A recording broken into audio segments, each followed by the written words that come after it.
میں اسد الرحمان ایک نئے موضوع کے ساتھ آج آپ کے سامنے پیش خدمت ہوں۔ آج ہم جو موضوع لے کر چلیں گے وہ بچوں کی پک اینڈ ڈراپ سروس کے بارے میں، یعنی اسکول گوئنگ جو بچے ہیں، یعنی اسکول جاتے جو بچے ہیں، وہ اسکول کس طرح پک اینڈ ڈراپ کے ذریعے جاتے ہیں یا جا سکتے ہیں، اور اس میں کیا بہتری لائی جا سکتی ہے۔ اس میں آپ کو مسائل کی طرف اشارہ کروں گا۔ اس میں ہم بات کریں گے کچھ اخلاقی پہلوؤں کے اوپر، اور اس کے سلوشن پر بھی ہم بات کریں گے کہ ہماری سروس کے اندر کہاں کوئی کمی کوتاہی ہے اور اس کو بہتر کس طرح کیا جا سکتا ہے۔ اس ویڈیو کو اینڈ تک دیکھیے گا۔ ہمارے ہاں پک اینڈ ڈراپ سروس کا مسئلہ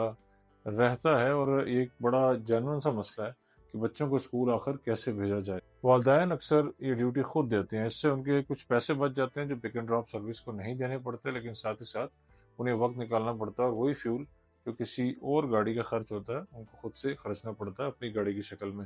لیکن یہ ہر بندہ مینج شاید کر نہیں سکتا، اور اسی لیے پک اینڈ ڈراپ سروس آپ کو جگہ جگہ نظر آتی ہے۔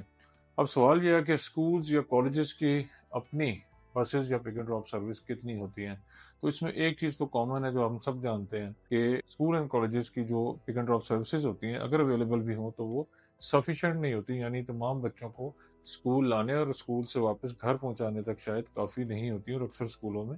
یہی پرابلم دیکھنے میں ملتا ہے، یا دیگر تعلیمی اداروں میں بھی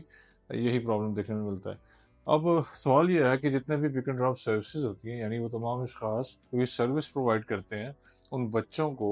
وہ کیا کرتے ہیں، اور ان کی جو سروس ہے کیا وہ معیاری ہے، ان کا جو رول ہے وہ کتنا افیکٹو ہے، کتنا درست ہے، اور اس میں کیا بہتری لائی جا سکتی ہے، جیسے میں نے شروع میں بتایا۔ پہلے تو یہ چیز ہے کہ یہ ایک طبقہ ہوتا ہے ٹرانسپورٹ کا جو زیادہ پڑھا لکھا نہیں ہوتا، یعنی پک اینڈ ڈراپ سروس دینے والے جو اشخاص ہوتے ہیں وہ زیادہ پڑھے لکھے نہیں ہوتے، اور ان کی کم از کم کوالیفیکیشن یہ ہونی چاہیے کہ جس گاڑی کو وہ چلا رہے ہیں پک اینڈ ڈراپ سروس کے لیے، عمومی طور پہ وہ کوئی کیری وین ہو سکتی ہے،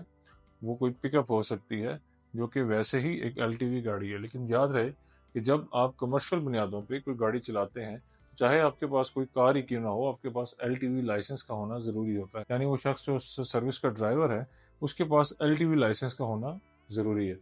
اور پھر دوسرے نمبر پہ آ جاتا ہے ان کا کردار کیسا ہے۔ یہ چیزیں آپ درست نہیں کر سکتے، لیکن کسی سسٹم کے تحت چیک اینڈ بیلنس کے ذریعے سے مینٹین ضرور کر سکتے ہیں۔ یعنی ایک طبقہ جو زیادہ پڑھا لکھا نہیں ہے تو اس سے کوئی بہت زیادہ توقعات آپ نہیں لگا سکتے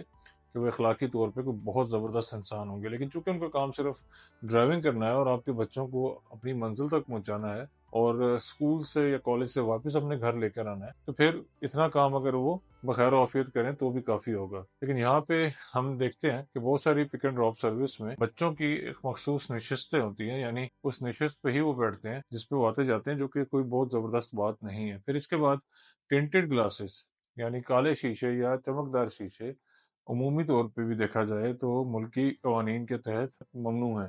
تو اگر کسی پک اینڈ ڈراپ سروس کے شیشے کالے ہوں یا ٹینٹڈ ہوں تو والدین کو اور اساتذہ کو دونوں کو برابر تشویش ہونی چاہیے۔ اب سوال یہ آتا ہے کہ اس کو آخر مینٹین کیسے کیا جائے، یعنی ایک تو اس میں لائسنس کا عنصر آ گیا، دوسرا اس کے کردار کے اوپر ہمارا چیک اینڈ بیلنس ہونا چاہیے، یعنی جو ڈرائیور بچوں کو لے کر جاتا ہے اور واپس گھر چھوڑتا ہے وہ کس کردار کا مالک ہے، اس کا نام کیا ہے اور اس کی تفصیلات کیا ہیں۔ اب اس کے سلوشن کی طرف آتے ہیں اور دیکھتے ہیں کہ کیا حل ہو سکتا ہے اس سارے معاملے کو بہتر کرنے میں۔ تو اس میں پوائنٹ یہ آتا ہے کہ ہمارا جو کہ ڈرائیور لائسنس ہولڈر ہے اور اس کے پاس ایل ٹی وی لائسنس ہے، اس کے شناختی کارڈ کی کاپی اور اس کے لائسنس کی کاپی